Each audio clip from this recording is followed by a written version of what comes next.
Hi, everybody. My name is Rachel. I am Head of Product and Research here at the UX Design Institute, and welcome to our webinar this evening on what accessibility is and why it matters. And I'm really delighted to be joined by Heather Hepburn, who is Head of Accessibility at Skyscanner. So Heather has a wonderful presentation prepared for us this evening. But before I hand over to Heather, I'm just going to talk a little bit about how you can interact with us during the webinar. So you'll see that there's both a chat box and a questions box. If you would like to introduce yourself, tell us where you're joining us from, what you do for work, that kind of thing. We'd love to know who we have joining us this evening. But if you have a specific question that you'd like either myself or Heather to answer, if you can please make sure to pop that in the questions box. In there, you'll be able to vote for other people's questions. So if you see a question you'd also like to hear the answer to, make sure to give it a vote. I will order the questions in terms of the number of votes so that we get through the most important ones. We'll save about 15 minutes at the end of the session for Q&A. So if I'm not answering or asking your questions straight away, just bear with us. We will get to them at the end of the session. I also want to mention that this webinar is all about accessibility, and we have just launched our own course in accessibility. It's a professional certificate in designing for accessibility, and we're really excited about it. So the first cohort will start on the 13th of May, and the course itself is 10 to 12 hours long, and it's a nice deep dive into accessibility. So it goes a bit deeper than an introductory course. It really digs into the how of designing for accessibility and gives you clear guidance on that. And the great thing is it's been designed in collaboration with leading accessibility experts. So Heather very kindly worked with us on this course alongside a range of other experts in the space. So we're really happy and confident that this course is really teaching you exactly what you need to know when it comes to accessibility. And that's all that I need to cover. So I am going to hand over to Heather. Heather, you can take it from here. And thanks again for joining us. Thank you, Rachel. Thank you. Hi, everybody. Great to be here. Just going to share my screen here. Okay, you can see that okay, Rachel? Yeah, that's perfect. Wonderful, thank you. Well, again, thanks for having me, and thank you, Rachel, for including me in the group that you were talking to for designing your course. A little bit about me. I was a UX writer or content designer, as we call them now in Skyscanner, for a good number of years. And I actually started at Skyscanner as a UX writer. But during my interview process, I was asked to do a critique of the Skyscanner app, and I found a ton of accessibility issues in the app.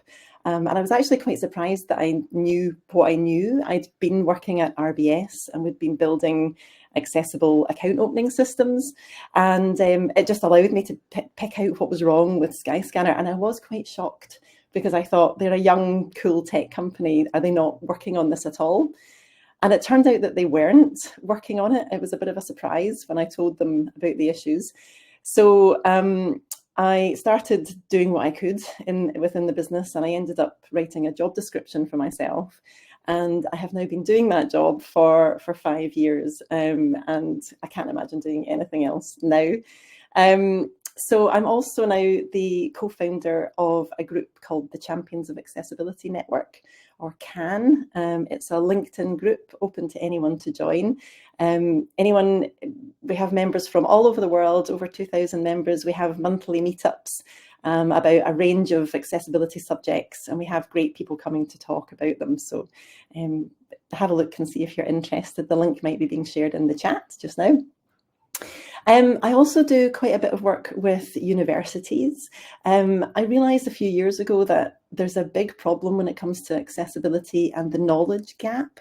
Accessibility is not mentioned or talked about much in courses at university or in any higher education, really.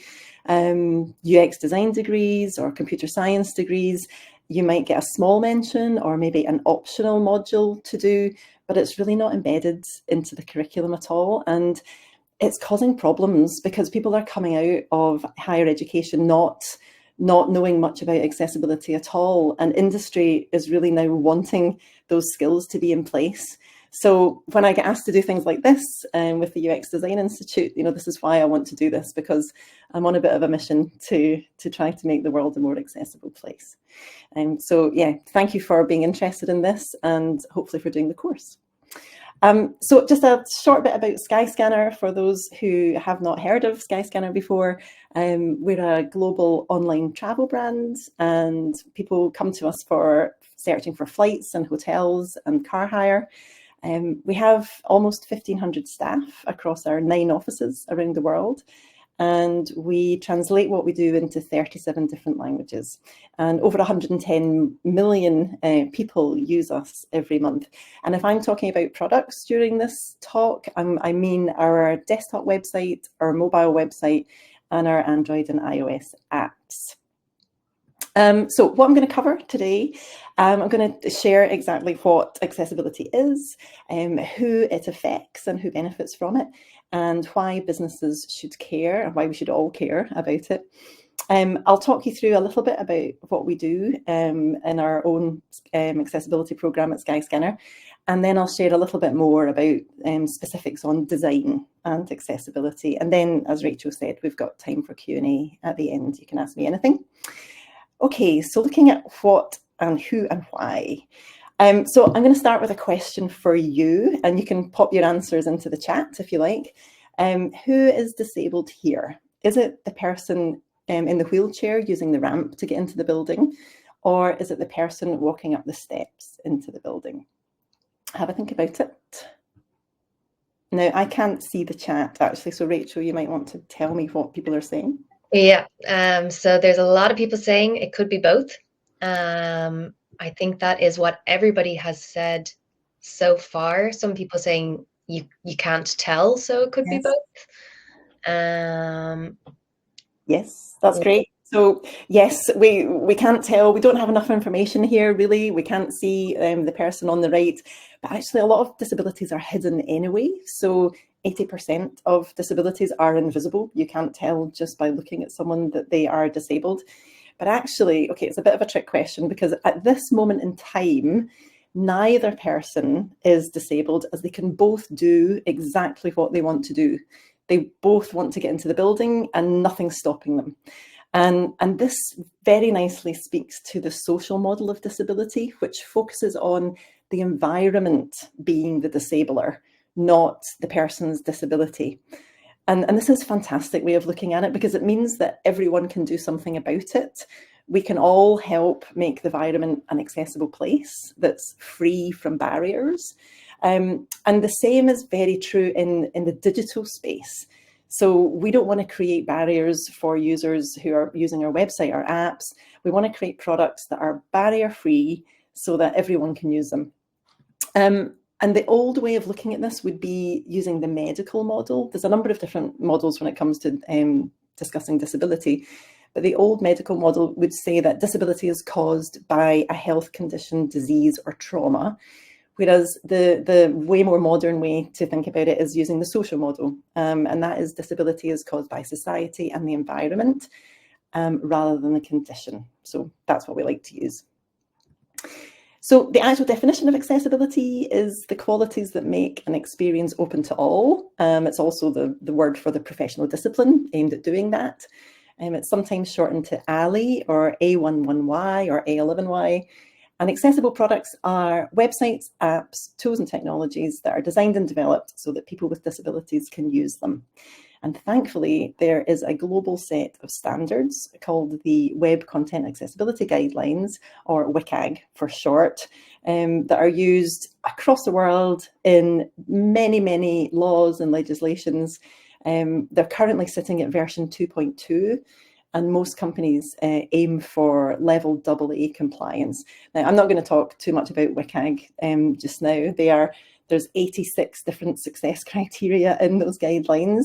They are very long and quite complex, but it's just good to have something there that helps us all know what we need to do to make what we're creating accessible. Heather, I might just jump in for 1 second just to say, WCAG is obviously, I think it's a great guide, but it's also sometimes a barrier for people with accessibility to actually break it down and understand what they should be doing. And I think that's a big thing we've tried to do with our course, is take those 86 criteria and just put them into plain language and help break down, this is what you need to do. Because I think the irony with them a little bit is they're not that accessible, and how they're written, they're a little bit complicated.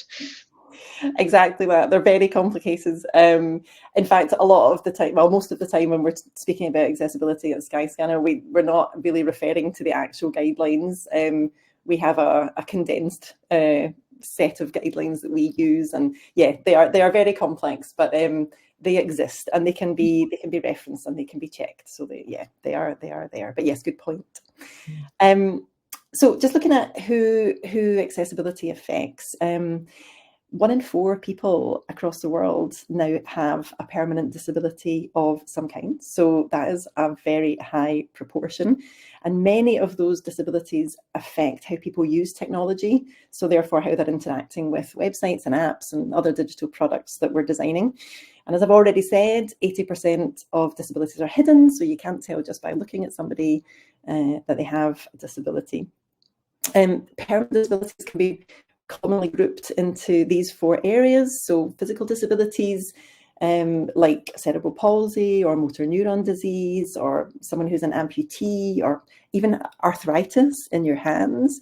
All of those disabilities can mean that people will be interacting with a laptop or a phone in a different way. So they might be forced to just use a keyboard, for example, not able to use a mouse. And that does really affect how they are interacting with what you're creating. Vision impairments like blindness, low vision, tunnel vision. There's so many different types of vision impairments that really cause problems for people when they're trying to see a screen.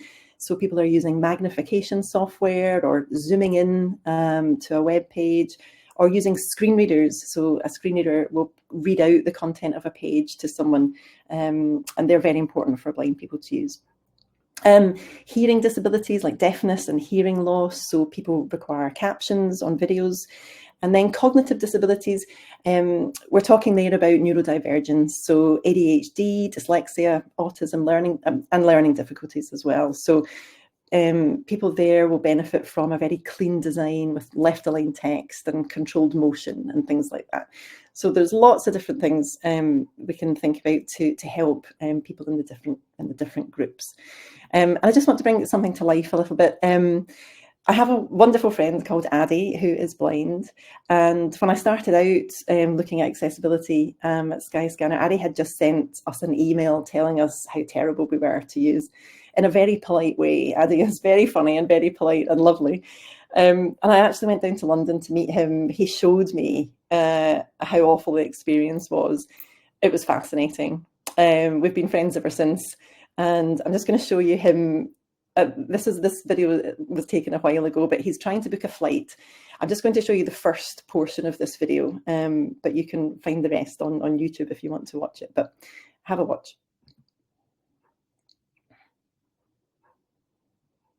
So I'm blind, and I use a regular iPhone, and I have this thing called VoiceOver, which is turned on. And when that's turned on, when I touch the screen, it talks really, really fast and reads to me what I'm touching. You see, as a person who's blind, I need to know when something's a button or a link or a text. So that will inform whether I can click on it or not. But in theory, I can buy flights, I can book cinema tickets, I can order my own taxis. Most of the times, because of the way an app has been designed, as someone who's blind, using VoiceOver, I'm not able to complete a task. So it takes away my independence, and also it makes me go and use a different app or a different service provider. So in today's video, I've set myself a task to book a flight to Barcelona. So I'm going to use 3 airlines: EasyJet, Ryanair, and British Airways. I'm going to be using their apps on my iPhone with VoiceOver, my screen reader turned on. Okay, first up, BA. Open British Airways. First thing I've been announced is Bath 3 speed mark. I'm not sure what that means. Book a flight, perfect. Let's click on that. Book a flight. So I'm just using these cool gestures. I just swipe to the right, it takes me to the next element. Okay, I've got lots of buttons. As you can hear, it's announcing button, button, button. We might be getting somewhere. It's announcing some text. Okay, I think I found the fields where I enter the text. So far, it's been quite confusing, this process. So let me see if I can change Berlin to Barcelona. Okay, we're trying to get to Barcelona. Wow, so many airports in the world.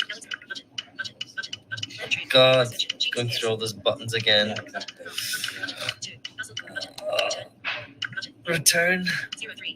I think it's a return. I don't know whether is a return.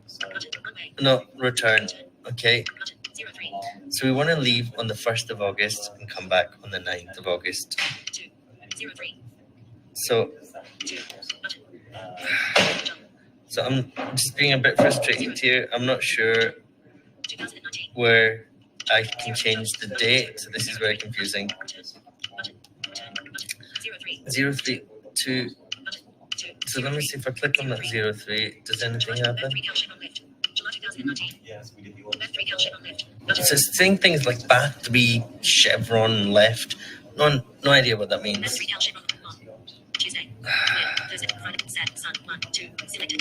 I don't know where I am. I don't know if this is July or... Saying 3 is selected. So this is very stressful for me. I've spent a lot of time so far here, and I don't know. I think I'm in July. Let me see. Let me get all the way to 31st. Okay, then it's just gone into 1 and 2. So I don't know what month I'm in. I give up. So I'm just going to stop it there. But if you want to pop in the chat how that made you feel when you're watching him, do that. It's so frustrating to watch. Any words coming up in the chat, Rachel? I'm seeing stressed, frustrated, impatient, frustrating. Someone's pulling out the button, which, yeah. Yeah, that's such a common one when buttons aren't labeled properly. They're not telling someone who can't see it what the button's going to do, and it's such an easy one to fix. So it's it's so frustrating. The exclusion that's going on there is just so wrong, and it just feels crazy that in 2025, that sort of stuff is still happening. So when you know how to design inclusively and how to build for accessibility, that won't happen. The stuff that you're designing, he will be able to use. Yeah, a couple of people are saying, which I think is interesting, that trust is coming up, that they'd never trust they had made the reservation properly, which I think is a big thing, because then you lose your independence if you need to, somebody mentioned I'd want somebody else to book it for me because I couldn't trust. Yes, 100%. That you can have trust all the way through something, but if you don't even get confirmation at the very end stage of booking something, it can be a very small issue just at the very end, then you don't have trust either. And it's huge, and that's what we're trying to do, is give every disabled person the independence to do things themselves. And it's once you know what you're doing, it's not that hard. So great, thank you for the thoughts. So that's permanent disabilities that we've been talking about, but there's other ways to look at this as well. There are temporary disabilities that we can all face every day, like a broken arm or recovering from any kind of surgery that affects your body, and situational disabilities that we do all affect every day, like going out in this nice weather. That can really affect how you see the content of your phone. If it's bright sunlight hitting your screen, if the color contrast isn't high enough, and being on a train, trying to watch a video, you've forgotten your headphones, you're going to rely on captions there, or trying to just do something with one hand on your phone can be really challenging. Me in the morning without my glasses on. So yeah, the situational disabilities happen to us all every day. And Phil Spencer from Xbox said, the results of inclusive design for accessibility always lead to a better product for everyone. So if we can build accessible things, everybody is going to benefit. Why we care? I mean, hopefully what I've shown you already will make you care about this. I'm just going to jump to the model section first. This is all I really had to say to Skyscanner leadership was, do you know we're excluding people? And they didn't. So that was a good enough reason for us to do something, but it's 100% the right thing to do. And we want to really provide that equitable experience for everyone. A lot of commercial organizations, though, need to know the commercial benefits for doing it. So obviously it's a bigger audience that you're reaching. The revenue, therefore, is going to be greater. And actually the annual spending power of the disabled community just in the UK alone is £274 billion a year. So businesses don't want to miss out on that. When breeding loyalty is all about when disabled people find something that actually works, they come back because there's not a lot out there that does work really well. Companies don't want any reputational damage, and actually it's really good for SEO as well. There's a lot of links that I don't have time to go into, but there's a lot of links there.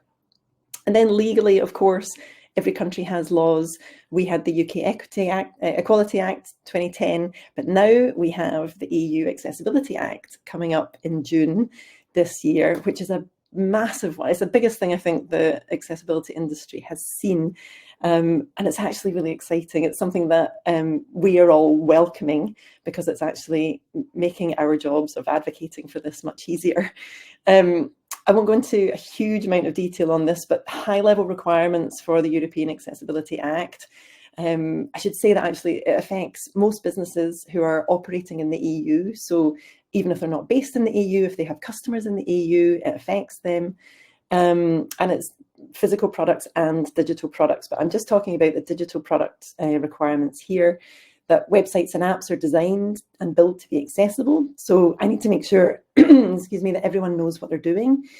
Designers and developers know what they're doing. So we're doing lots of training. We're embedding accessibility best practice into processes, making sure everything's tested. And then we have to make sure that processes are in place for accessibility to be continually met. So that's around policies in place and standards and checklists. And then making sure that we're actually monitoring the accessibility of our products. So we're auditing and we're tracking progress. And then a big one is actually having accessibility statements now on a website. So we're just building ours at the moment. They describe the state of the accessibility of your product and what you're doing about fixing them. And then we have to make sure that customer service is accessible and that people can share any feedback with us, and it's a nice, clean, two-way process. But there is a lot more to it, but these are just the main things that we as a business are looking at. The consequences are big. So there's fines, there's legal action, but the big one, I think, Rachel, in your neck of the woods is prison sentence. The Irish law has a prison sentence in there for, not quite sure who is going to prison, but it's there. So yeah, we've gone pretty hard.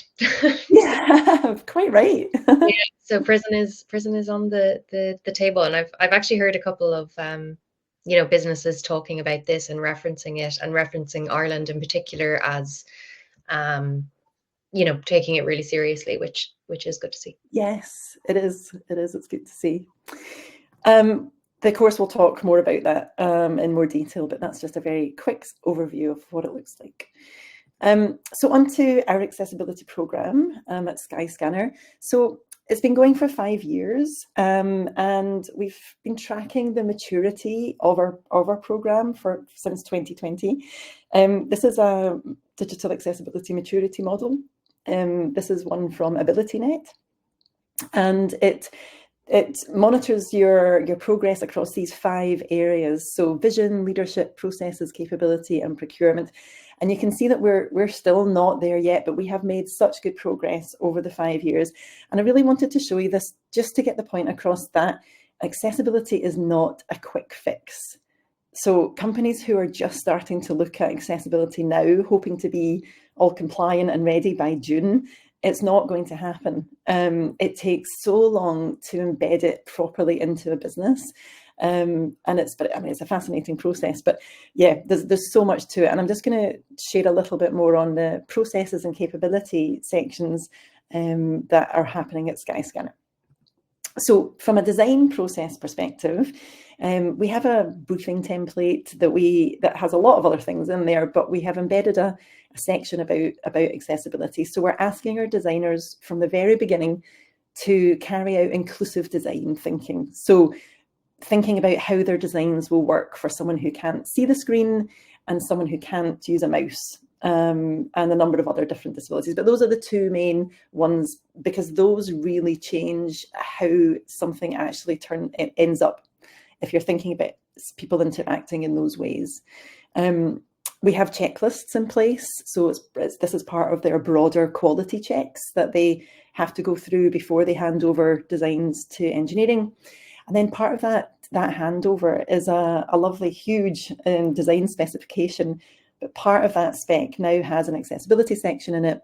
And we use a number of different tools to mark up in Figma our designs to show engineers what we're wanting from them from an accessibility perspective. So this is a lovely tool from eBay. It's called Include. It's a free plugin that you can use, and it steps you through all of the checks or all of the annotations that you want to make to a design. It's really nice, and it does quite a lot of it for you as well. So that really helps our designers get things right. From an engineering perspective, we have a design system, a component library that the engineers and the designers use. And there's a whole bunch of guidance in there. I've actually popped a QR code on this slide if you want to get to they're open source, our guidelines. And there's an accessibility section in there, and there's guidelines for different disciplines. So there's product design, content design, product, and then engineering. Please feel free to have a look.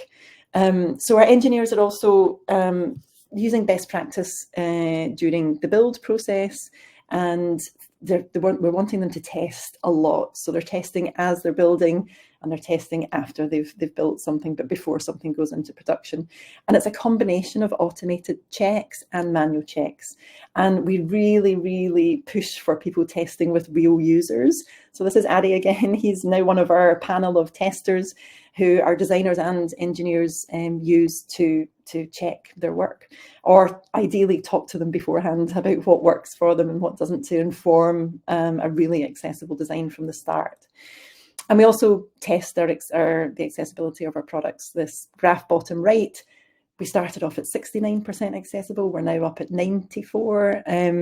It's just automated checks, so that we check this once a week. So it's only covering maximum of about 40% of potential issues, but it's really nice to have the data to see we're going in the right direction.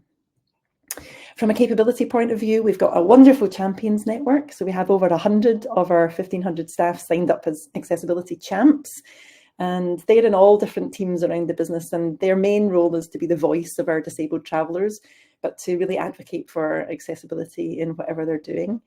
We have a ton of resources. Actually, this is a bit from Backpack, from our design library, and I've popped this QR code on there again, just in case you missed it.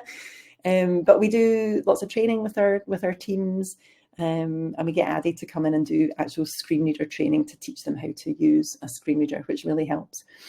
We put all our new folks through an empathy lab. So all of our new people come to a 2-day global induction session in Edinburgh, and I'm lucky enough to be able to run a lab for them. So this is where we simulate different disabilities.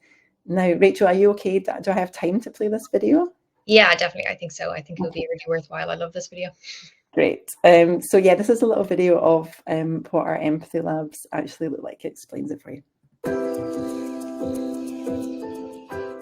Heather Hepburn, Head of Accessibility.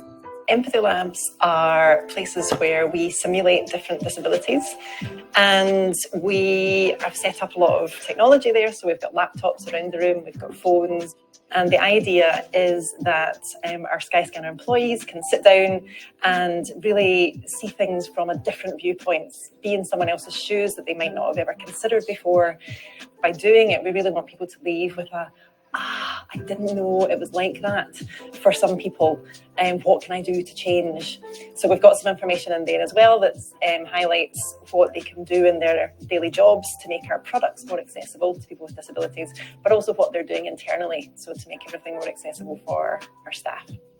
Griff Coates, software engineer. I'm an accessibility user myself, so I'm quite passionate about making accessibility for all.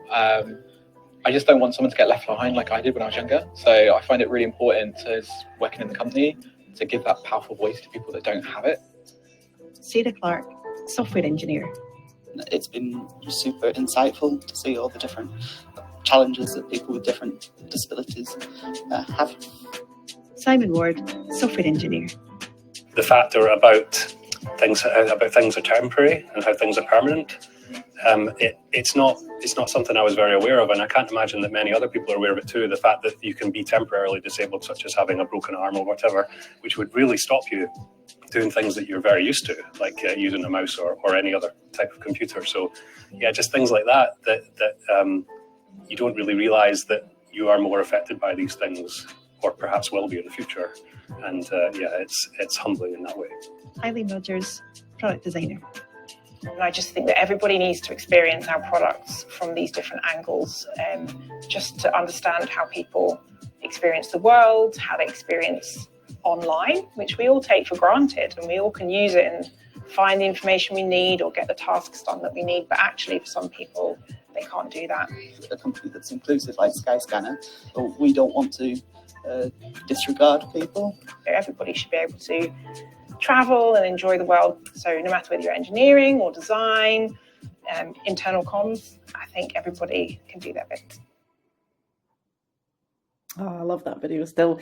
One thing I need to point out is that they're simulations, and there's nothing better than speaking to someone with lived experience of disability, because some of the simulations are, well, they're simulations, they're not exact, and people experience disability very differently, particularly if people have a number of different disabilities.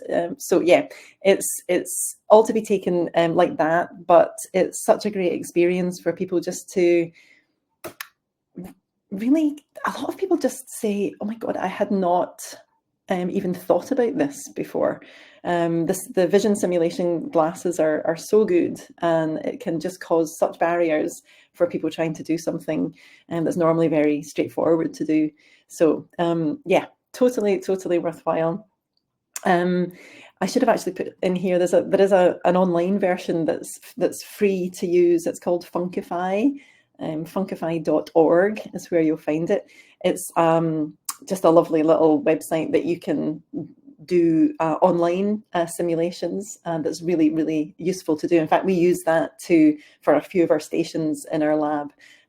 Yeah, so check that out. Okay, just last section on design and accessibility. I know that the majority of you are designers, so I wanted to bring this to light. This is an amazing fact that between 70 and 80% of accessibility issues can be avoided at the design stage. That is huge. So this means that designers really properly hold the key to preventing most accessibility issues. I mean, this is fantastic. This puts so much control in your hands. So once you know how to design and accessible stuff, and if you can communicate properly to the engineers who are building it, you're going to have an accessible product, which is amazing. So many failures come from really straightforward things like low color contrast. In fact, 25% of the bugs on our iOS app a couple of years ago were purely about color contrast. So we actually tweaked our color palette, the brand color palette, to solve some of those problems, and we tightened up our guidelines about color usage, what color could sit on top of another color, and it's transformed how people can actually see us. So it's wonderful. But things like really simple things to avoid, like the size of a touch target, or having a poor heading structure, complex forms, or even inconsistent navigation. Those can be huge problems for people. And then I think a huge one is not thinking about screen reader users from the beginning. If you do think about how someone can interact with your design who can't see it, it actually sometimes changes the design completely, and it always makes it simpler for everyone else as well. So it's a great thing to think about from the beginning. Now, it's not just designers' responsibility. It is the responsibility of everybody involved in the product development process. Product owners, product managers, they really need to consider it from the beginning and allow everyone the time to do it. They should be expecting accessible design coming into the process, and they should be expecting accessible build coming out. They are other key holders in this. They can decide whether people have time to actually do testing, for example, with real disabled users. But it is considered through every point of this. So particularly for the design and content folks, inclusive design is something really to think about from the very beginning. Personas you can use as well. If you don't have real people with lived experience, there's a whole ton of personas out there. In fact, they will be talked about in the course, that you can access and use, people with different disabilities, and then adding those annotations, learning how to mark up a design with proper accessibility information is worth its weight in gold. And then when you can, I know I've been banging on about this already, but including users with disabilities throughout that whole process, if you can co-design with people who are actual screen reader users or who are using a switch device or magnification software, or you will learn so much, and it's fascinating. So I really do encourage that. And I'm just going to finish off with 10 top tips. So again, there'll be so much more information on this in the course, but the very first thing I would say is to practice inclusive design from the start. The earlier you think about it, the better it is. Using good color contrast, as I've mentioned, so there are specific contrast ratios that are called out in the WCAG set of standards. But yeah, you can find out what they are, and there's really easy ways to check for color contrast. And then number 3 is not using color alone to communicate meaning. So for example, an error message on a field, rather than just the field outline changing to red, you need a secondary method of communication. So like an exclamation mark and some text saying actually what the problem is. Keeping page layouts clean and well structured and making sure there's lots of white space on the page. Left aligning paragraphs of text. Centered chunks of text can be really hard for people with dyslexia to read. So left aligning paragraphs is much preferred.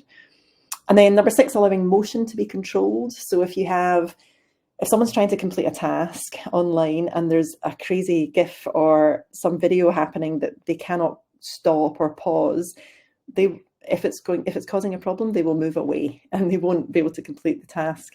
So it's a really great idea to have a pause button on anything that's running for more than 5 seconds. But yeah, there's a detail, but it's an important one around motion. And then number 7 is designing for keyboard only users. So people who are just navigating using the tab key to get through, and the space bar or the return key to select things. That sort of information should be communicated to the developers. If it's changing from the standard way you would read through something, you need to specify that as a designer. And then designing for screen reader users, it is the hardest part, and there are many, many elements to this. So that would be the biggest one of all of this list, but it's so important to consider people who can't see. And then creating responsive designs. So creating responsive designs that you can zoom right into up to 400%, nothing breaks, nothing overlaps, nothing falls away. That helps everybody. And then the last one is, again, just involving disabled users in the process. It's so important to do that. Okay, well, I hope those of you who are doing the course enjoy the course. Please link in with me and say hi. And I'm happy to answer any questions that you might have. Brilliant. Thank you so much, Heather. That was brilliant. I know you couldn't see the chat, but the whole way through, it was just constant engagement, and I can tell everybody's really enjoyed the presentation. So thank you so much. Wonderful. Thank you. We've lots of questions and I'm going to jump into them in a second, but some of them are to do with the course itself. So I might give you a second to breathe and I'll talk a little bit about the course and then I'll jump over to asking you some of the questions that the audience have. So I'm just going to briefly share my screen here. So there's a couple of questions just in the chat there, just about the actual content and what's covered in the course. So I'm just going to share this here and talk a little bit about this. So we've designed this course really to be suitable for anyone, whether if this is your first time hearing about accessibility, or if you're already pretty familiar with it but are looking to do a deep dive. So it starts out with an introduction and goes right through to a more in-depth exploration of accessibility. We talk about the different guidelines and laws, and as I already mentioned, really try to unpick that and just make it really clear what you need to be doing, which guidelines you need to be following. Then we talk a lot about research and testing for accessibility. How do you actually find out what is the status of your website or other digital product? How do you conduct research with people with disabilities? What differences do you need to think about in how you approach that research? And then in the fourth module is where we really deep dive into designing for accessibility. So Heather mentioned some really important factors like designing for keyboard navigation. We get into the how of, how you actually do that, how you go about it. And then our final module is on advocating for accessibility. So whether you're in a large organization or a small one, how you can kind of champion accessibility, get buy-in, get people on board, how to make a start with that. And I think if you've enjoyed Heather's presentation today, I think you'll really enjoy the course. Heather was as heavily involved in the course, and there's lots of more great content in there based on everything we've learned from all of our wonderful subject matter experts. Okay, I will stop sharing my screen then, and Heather, I'm going to ask a couple of questions. I'm sure I will also jump in from time to time so you're not left to answer everything. But the first question we have here is just, how do you measure the success of accessibility in a product? A number of ways, but I think the best way is asking users if they can actually complete tasks on your site or your app. As I said, like Addy had emailed Skyscanner to say, I can't use you, I want to give you my money, please sort this out. And then a few years later, we got an email from another blind user saying, thank you so much, I've just booked my first flight through Skyscanner. And that is, for me, that's everything. That's why we do it. So, but more technically, you can run automated audits. So as I mentioned as well, the automated audits only cover a portion of potential issues. But once you've set one up, it's really easy to rerun so you can see progress. There's a number of different tools out there. I mean, there's a lot of, we pay for something that we set up because we want to check things in quite a lot of detail. But things like Google Lighthouse, which is available to everybody, or other tools like Accessibility Insights or Wave, or there's a number of free plugins out there that will run quick checks and give you a bit of a score. But to test the accessibility to properly test it, you need to do a manual audit because the automated part only covers it's less than half. So we commission third parties to run these manual audits for us because they're very complex to do. So there's many options and variations of checks you can do, but the simplest one, Google Lighthouse, you'll get a score. You make something, it will tell you what the issues are, and then you can go try fix them, and your score will go up. So that's a great place to start. Brilliant, thanks Heather. And in the course we kind of provide a framework for how you can go about your audit, all the different tools that you can use. But as you say, sometimes it could be a combination of doing some of the work yourself or linking up with the consultancy to maybe do some of the work, particularly if you're working for a big company where there could be lots of different types of products and that kind of thing. Okay, great.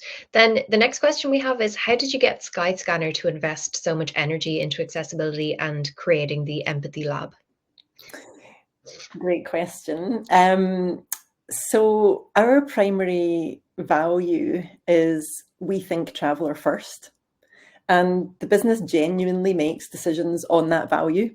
So if it's not right for the traveller, things don't happen. And it was a really simple case of people just weren't aware. Nobody had gone to the leadership team to say, "Hold on, this is really inaccessible. We can't actually do this." And as soon as I did that, they wanted to do something about it. I think exclusion it's a very inclusive company, so the thought of excluding anyone was had to be fixed. The empathy lab, I remember the very first one we did. It was in the Glasgow office, and people just loved it. It was a very basic version, but people loved it. And then we did it in the Edinburgh office, and we did it in the London office. And as you know, I'm getting leadership to come in and try it. But as soon as they've tried it, they're like, "Okay, where else can we do this?" And then it became, well, let's actually make everyone do this when they come into the business. So I love the fact that it's now at global induction sessions. In fact, when I first started out, I thought, wouldn't it be great to speak to people at global induction? And I asked for a slot, like 20 minutes. Could I just have 20 minutes of people's time? And they said, no, we don't really have time for that. And then a few years later, they came to me to say, actually, we just speak, and could we do a lab for a whole 2 hours in the afternoon? So that's a really nice shift. But I know I'm lucky. I know that not every business is like Skyscanner. A lot of people will ask, well, what is the ROI? Where's the money in it? And it can be a very challenging thing to prove. Yeah, it is difficult, but I hope the outline of the business case there that I gave is a starter anyway for people to use to really try and get businesses to do something about it. Yeah, definitely. Yeah, and I think that's a really good point, kind of as you kind of mentioned, like that's where you and Skyscanner are at now, but it was a journey for you too, and you had to start maybe a little bit smaller. And I think that's a good point for people to realize that even just getting conversations started is often, yes, the first step. Exactly, it's getting those conversations started. And I'll say still, it's leadership are very much on board, but the like say tribe leads who they're more in control of what's prioritized. It's still work to try to get people to prioritize it all the time. So the job is never done. The job will continue forever. Yeah, definitely. Okay, great. So the next question we have is it time to update the WCAG framework, given we live in a world with a range of devices, feels a bit stuck in the desktop browser age? Is there a more modern framework? That's a good question. So version 2.2 came out, was it in 2023, a couple of years ago? That included 9 additional success criteria, a lot of them relating to app. So they realized that there are gaps. So that was how they tried to address those gaps. There's still a lot of gaps when it comes to neurodivergence. There is a separate set of guidelines purely around neurodivergence that I don't have the name or the link just now, but they are mentioned. The W3C who creates create WCAG do mention them. They are very worthwhile looking at. They are working on W3C are working on version 3.0, but that's not going to be available for a few years, and that should tackle all of what you're saying and bring it more into the modern thinking. Yeah. Okay, perfect. We can always share a link after the fact, Heather, if you want to share that link with me. The one you mentioned there. I think it's COGA, COGA. Maybe Soumya can find it, do her work, her magic. Yes, I think so. But yeah, I think that's a really good point, because it's not a case that WCAG was made once upon a time and never looked at again. It is revised and updated every couple of years. So yes, I think, as you said, it's it will kind of advance and be more app focused and continue to evolve. But I think the kind of the big thing, even with the European Accessibility Act, is that WCAG seems to be the global standard. It really is what all of these laws and acts point to, is WCAG. So I don't think Yes. it's necessarily a case of something more modern, but more just WCAG will update to kind of catch up, I guess. Yes, it will. And the people working on that project are amazing experts from all over. So it's in good hands. It's just, it takes a long time for something so big and detailed to change. But yeah, 3.0 is coming, as Quentin has just said. Was it 2027 that they were saying, Quentin? I'm not sure, but yeah, 2027, or I think I read the other day it could even be 2030. So for right now, we're probably 2.2, but yeah, it'll be interesting to see what's included in those ones. Yes. The next question is about elderly people and accessibility, and where does this fit in? This person says they're constantly helping family members use basic services like email or simple functions on the iPhone, but it's always very challenging. Soumya has found Koga. Well done, Soumya. Fabulous. Yes. So, a lot of the issues that disabled users face are the same issues that elderly people face. Hand tremors, vision loss. It's all very similar. So elderly people will benefit also very much from an accessible design. A lot of elderly people who can use a laptop or a phone are using magnification software, or they're zooming in because of the age deterioration of your eyesight.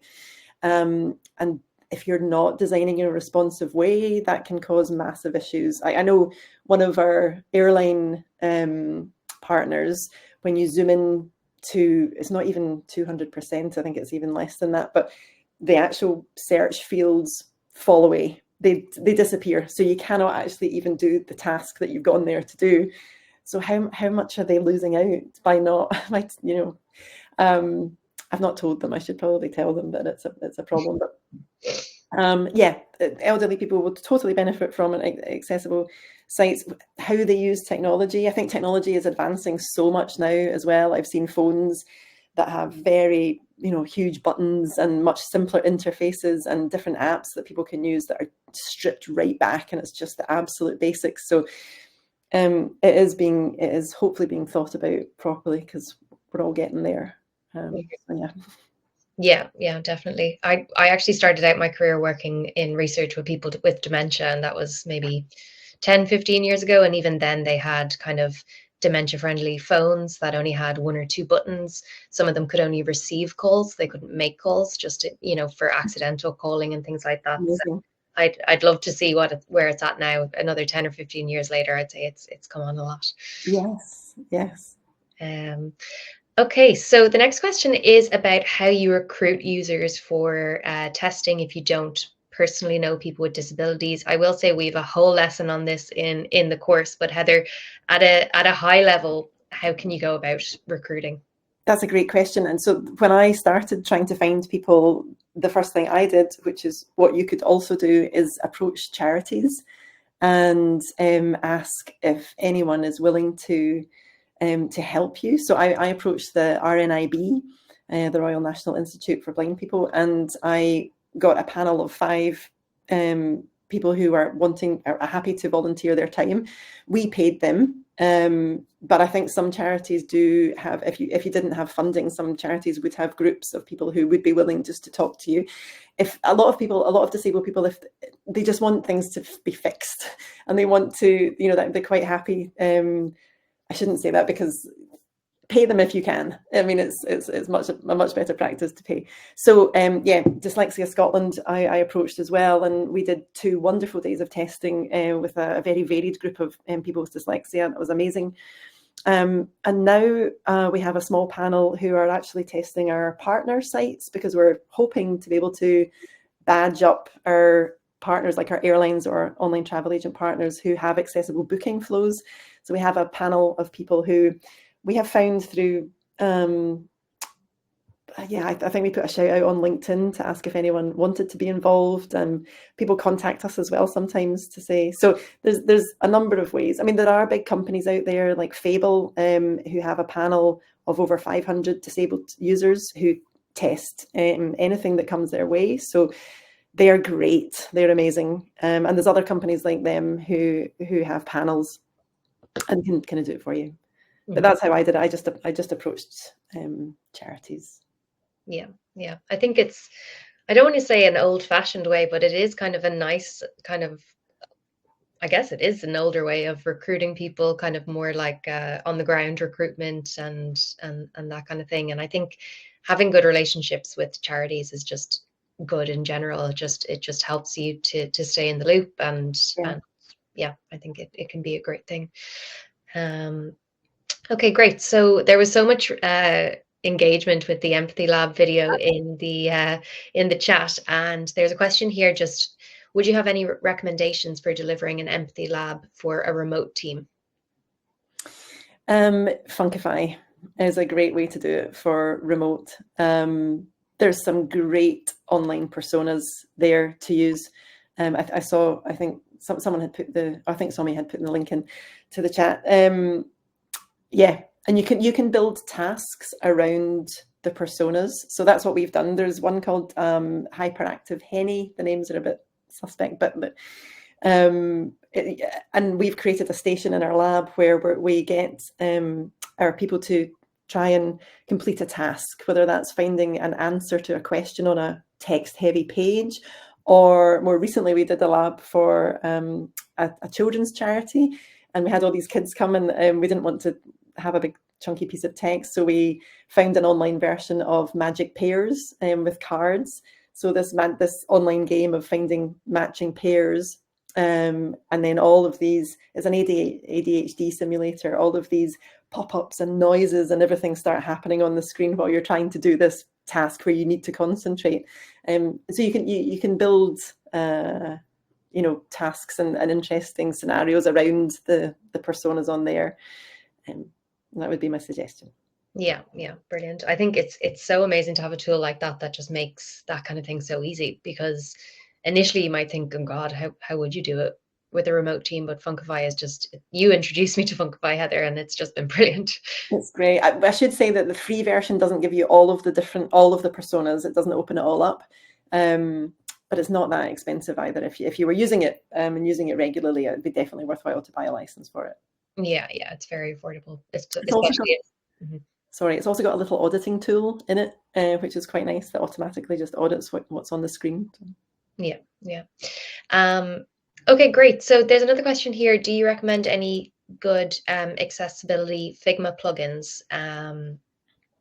Any specific ones that you use, Heather?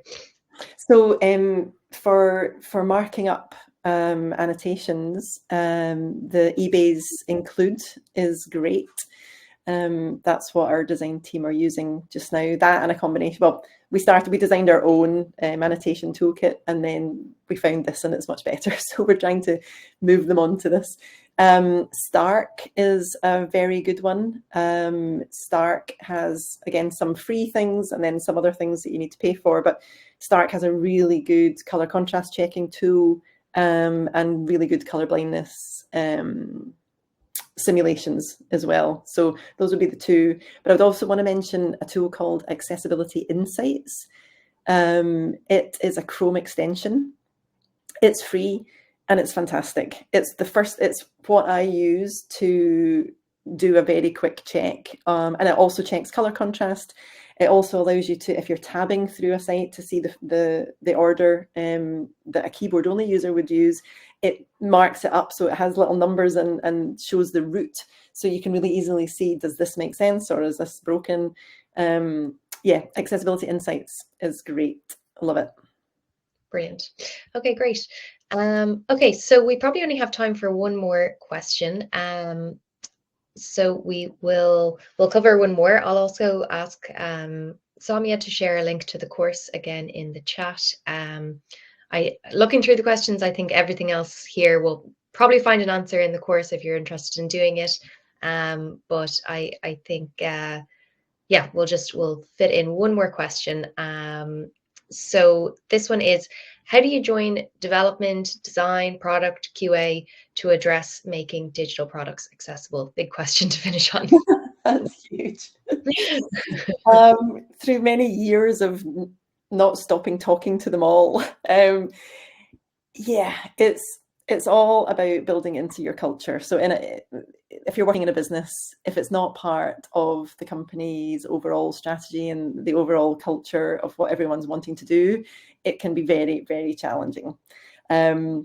Designers are motivated by different things than engineers are motivated. So talking to them in their own language is very useful.